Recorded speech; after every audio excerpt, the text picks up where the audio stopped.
ایک دفعہ کا ذکر ہے کہ ایک چھوٹے مگر خوبصورت گھر میں ایک آدمی رضوان اپنی 3 بیٹیوں کے ساتھ رہتا تھا۔ تینوں بے حد حسین تھیں۔ بڑی بیٹی کا نام اسما، درمیانی بیٹی کا نام زینیا اور سب سے چھوٹی بیٹی کا نام انابیہ تھا، جو سب سے زیادہ حسین اور دلکش تھی۔ رضوان روزانہ جنگل سے جڑی بوٹیاں اور سبزیاں توڑ کر بازار میں بیچتا اور جو 4 پیسے ہاتھ آتے اس سے گھر کا خرچ چلاتا۔ ایک دن وہ اپنی سب سے چھوٹی بیٹی انابیہ کو اپنے ساتھ لے نکلا۔ وہ دونوں چلتے چلتے ایک باغ میں پہنچے اور سبزیاں توڑنے لگے۔ اچانک بیٹی کی نظر ایک شاندار بینگن پر پڑی، جو نہ صرف موٹا بلکہ غیر معمولی طور پر بڑا اور چمکدار دکھائی دے رہا تھا۔ وہ لپک کر بولی، ابا، یہ دیکھیں، ایسا بینگن میں نے آج سے پہلے کبھی نہیں دیکھا۔ وہ اسے توڑنے ہی لگی تھی کہ زمین کے اندر تھر تھراہٹ سی ہوئی، ہوا میں ٹھنڈک پھیل گئی اور اچانک ایک بونا نمودار ہوا اور بولا، تم نے میرے آقا کا دروازہ کیوں کھولا ہے؟ اب تمہیں اندر چلنا ہوگا اور وہی تمہاری سزا کا فیصلہ کریں گے۔ پھر وہ ان دونوں کو زمین کے اندر ایک غار میں لے گیا۔ وہ ایک وسیع کمرے میں پہنچے جس کی دیواریں سفید پتھر کی تھیں اور چھت سے چمکدار قطرے ٹپک رہے تھے۔ انابیہ ڈری سہمی غار کی دیواروں کو دیکھ رہی تھی۔ اسی لمحے ایک دروازہ کھلا اور ایک سفید پرندہ اندر آیا۔ وہ دودھ سے بھرے پیالے میں نہایا، پھر پر جھاڑے اور دیکھتے ہی دیکھتے ایک نہایت حسین نوجوان میں بدل گیا۔ اس کی آنکھوں میں عجیب سی کشش تھی۔ اس نے بونے کی طرف دیکھا۔ یہ لوگ کون ہیں؟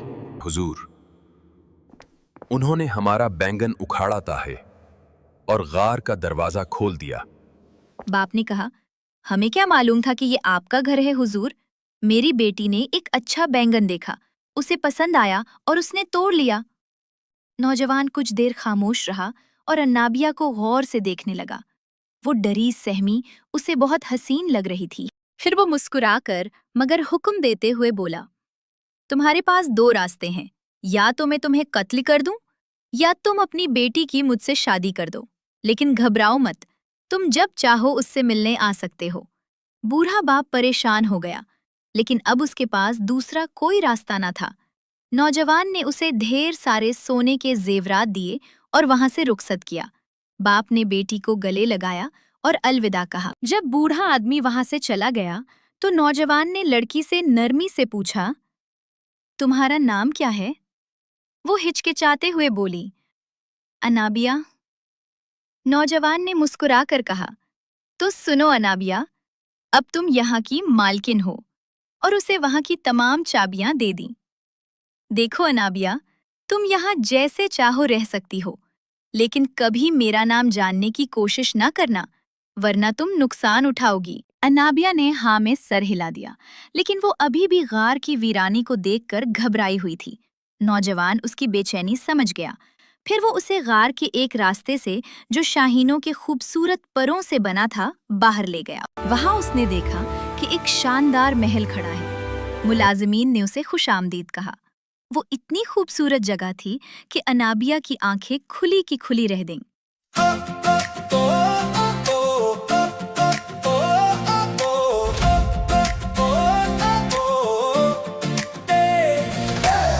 خوش آمدید دل کی رانی، آئی بہاروں کی کہانی، پھولوں نے اوڑھی روشنی، چمکی سنہری ہر نشانی، پر پھیلائے ہم گائیں گے تیرا مقدر جگمگائیں گے، آج سے یہ محل تیرا ہے، خواب یہاں سچ ہو جائیں گے، وہ سچ ہو جائیں گے۔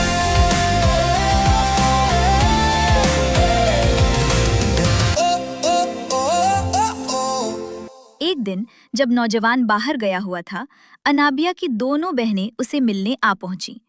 پہلے تو وہ شاندار محل دیکھ کر دنگ رہ گئی۔ انابیہ نے انہیں لذیذ کھانا پیش کیا۔ जब बहनों ने उससे उसके शौहर के बारे में पूछा तो अनाबिया ने कहा कि वो उस बारे में कुछ नहीं जानती, क्योंकि उसने नौजवान से वादा किया था कि वो ये जानने की कोशिश नहीं करेगी कि वो कौन है। लेकिन जब बहनों ने उसे उकसाया तो वो उनकी बातों में आ गई। जब परिंदा वापस आया और नौजवान की शक्ल इख्तियार कर गया तो अनाबिया ने खुद को उदास और बुझा बुझा सा बना लिया। नौजवान ने पूछा, क्या बात है? अनाबिया बोली, कुछ नहीं। बेहतर होगा तुम मुझे बता दो। वो उसे कुछ देर तक सवाल करने देती रही और आखिरकार बोली, ठीक है, अगर आप जानना चाहते हैं कि मैं परेशान क्यों हूँ तो उसकी वजह ये है कि मैं आपका नाम जानना चाहती हूँ। नौजवान ने उसे बताया कि ये इसके लिए बहुत बुरा साबित होगा, लेकिन उसने नाम जानने की जिद की। चुनाचे उसने उसे जमीन पर सोने के तश्त रखने को कहा और अपने पांव धोने लगा। अनाबिया, क्या तुम वाकई मेरा नाम जानना चाहती हो? हाँ। और पानी उसकी कमर तक आ गया, क्योंकि वो एक परिंदा बन चुका था और तश्त में बैठ गया था। फिर उसने उससे दोबारा वही सवाल पूछा और उसने दोबारा हाँ में जवाब दिया और पानी उसके मुंह तक आ गया। अनाबिया, क्या तुम वाकई मेरा नाम जानना चाहती हो? हाँ हाँ हाँ। तो फिर जान लो कि मुझे मोहब्बत का बादशाह कहा जाता है। और ये कहते ही वो गायब हो गया और तश्त और महल भी इसी तरह गायब हो गए और अनाबिया ने खुद को एक खुले मैदान में तन्हा पाया, जहां उसकी मदद करने वाला कोई इंसान न था। उसने अपने नौकरों को पुकारा, लेकिन किसी ने जवाब नहीं दिया। फिर उसने कहा, चूंकि मेरा शौहर गायब हो गया है, इसलिए मुझे उसे तलाश करने के लिए तन्हा और लावारिस भटकना पड़ेगा। वो चलती रही। दिन गुजरते गए, रातें ठंडी होती गईं और उसे महसूस हुआ कि उसके अंदर एक नई जिंदगी पल रही है। रात का वक्त था। वो एक सुनसान मैदान में पहुंची। फिर उसका दिल बैठने लगा और ये ना जानते हुए कि क्या करे, वो रोते हुए पुकारने लगी, आह मोहब्बत के बादशाह, तुमने जो कहा वो कर दिखाया। तुम मुझसे सोने के तश्त में गायब हो गए और अब आज रात इस बेचारी बदकिस्मत को कौन पनाह देगा? जब वो ये अल्फाज अदा कर चुकी तो एक डायन नमूदार हुई और बोली, बदबख्त, तेरी हिम्मत कैसे हुई मेरे भतीजे को ढूंढने निकलने की? वो उसे खाने ही वाली थी कि उसे अन्नाबिया की काबिले रहम हालत पर तरस आ गया। उसने रात उसे अपने घर पनाह दे दी और सुबह उसे रोटी का एक टुकड़ा देकर बोली, जाओ, जंगल के जुनूब में मेरी बहन यानी तुम्हारी सास रहती है, उसके पास जाओ। वही तुम्हें मोहब्बत के बादशाह के बारे में बता सकती है, लेकिन ध्यान रहे वो एक खतरनाक डायन है। अन्नाबिया डरी सहमी जंगल के जुनूब की जानिब रवाना हुई। जब वो वहां पहुंची तो उसने फिर फरियाद करते हुए मोहब्बत के बादशाह को पुकारा और मोहब्बत के बादशाह की बहन नमूदार हुई और बोली, अनाबिया, जब तक मेरी माँ बाहर है ऊपर आ जाओ। उसने अपने बालों की चोटियां नीचे लटकाईं और उसे ऊपर खींच लिया। फिर उसने उसे कुछ खाने को दिया। इतने में उसकी माँ वहां आ गई। वो बोली, ये कौन है और यहाँ क्या कर रही है?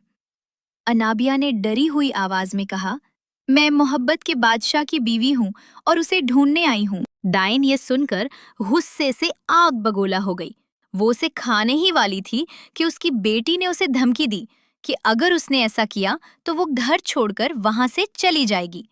डायन बोली, ठीक है, अगर तुम मेरा ये खत मेरी सहेली तक पहुंचा दो तो तुम हमेशा हमेशा के लिए मेरे बेटे को पालोगी।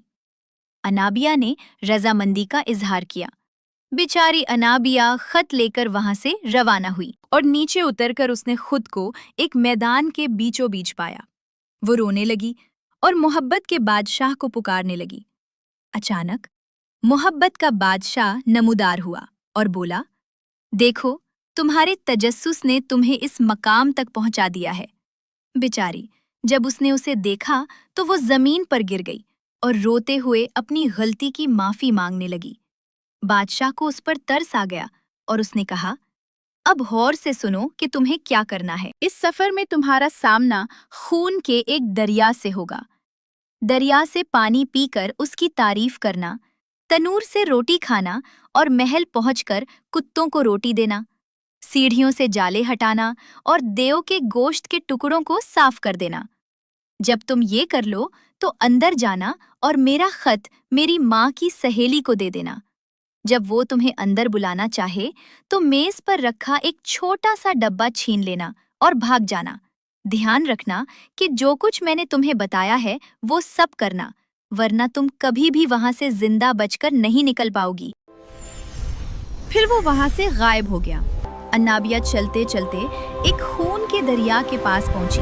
उसने अपने हाथ में कुछ पानी लिया, उसे पिया और बोली, अरे वाह, ये पानी कितना मीठा है। ये कहते ही उसने खुद को एक वीरान जगह पाया जहां एक तनूर में बहुत सी रोटियां पक रही थीं। उसने वहां से एक रोटी ली, उसे खाया और बोली, वाह, कितनी लजीज रोटी है।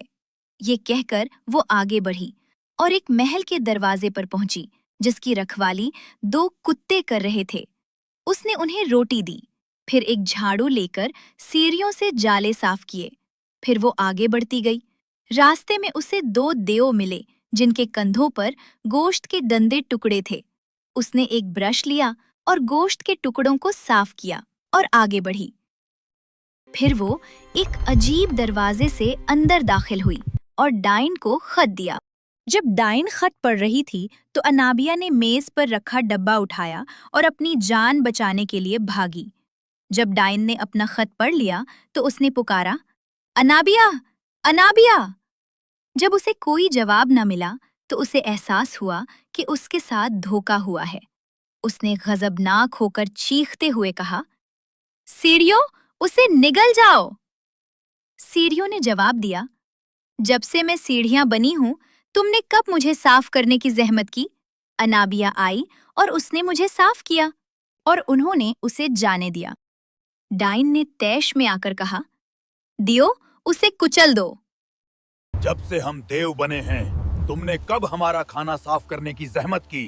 अनाबिया आई और उसने हमारा खाना साफ किया। फिर गजबनाक डाइन ने कुत्तों को उसे नोच खाने, भट्टी को उसे जलाने और दरियाओं को उसे गर्क करने का हुक्म दिया। लेकिन उन सबको अन्नाबिया की मेहरबानी याद थी और उन्होंने उसे नुकसान पहुंचाने से इनकार कर दिया। इस दौरान अन्नाबिया अपने रास्ते चलती रही और आखिरकार उसे ये जानने का तजस्सुस हुआ कि वो जो डब्बा ले जा रही है उसमें क्या है।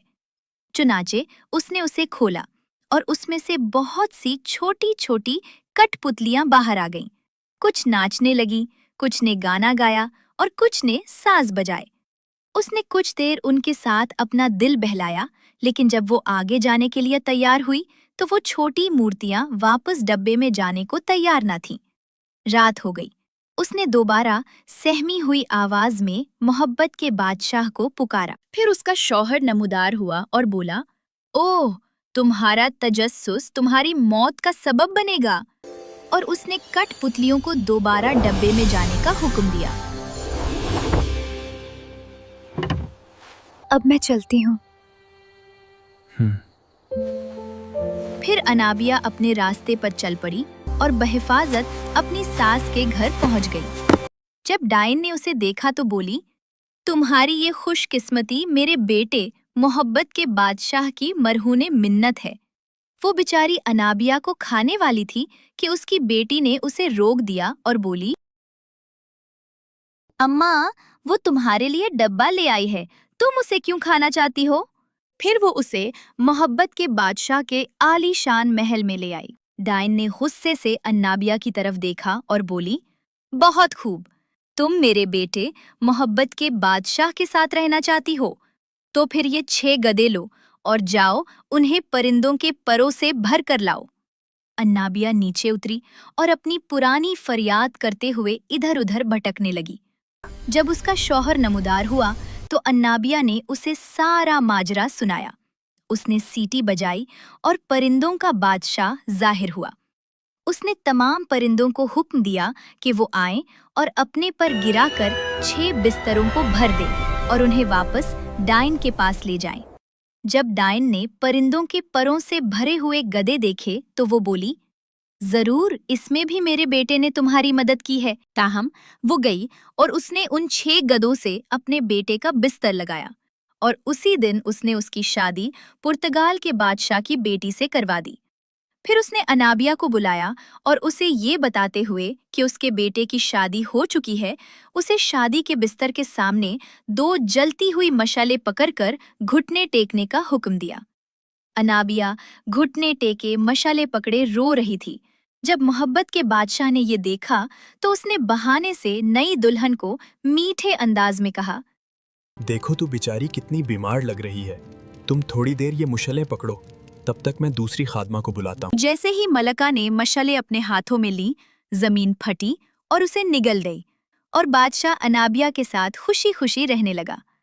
जब डायन को ये सब पता चला तो उसने अपने हाथ अपने सर पर बांध लिए और ऐलान किया कि अनाबिया का बच्चा उस वक्त तक पैदा नहीं होगा जब तक कि वो अपने हाथ नहीं खोलती। तब मोहब्बत के बादशाह ने एक जनाजा गाह बनवाई और खुद को उस पर यूं लिटा दिया जैसे वो मर गया हो, और तमाम घंटियां बजवाएं। लोगों ने शोर मचा दिया कि मोहब्बत का बादशाह कैसे मर गया। डाइन ने ये सुना और पूछा, ये शोर कैसा है? उसकी बेटी ने उसे बताया कि उसका भाई डायन की बेहिस्सी की वजह से मर गया है। जब डायन ने ये सुना तो उसने अपने हाथ खोल दिए और बोली, मेरा बेटा कैसे मरा? उसी लम्हे अन्नाबिया के यहाँ एक खूबसूरत बेटा पैदा हुआ। जब डायन ने ये सुना तो उसके दिल की रग फट गई और वो मर गई। फिर मोहब्बत के बादशाह ने अपनी बीवी और बहन को साथ लिया और वो सब खुशी और इत्मीनान से रहने लगे।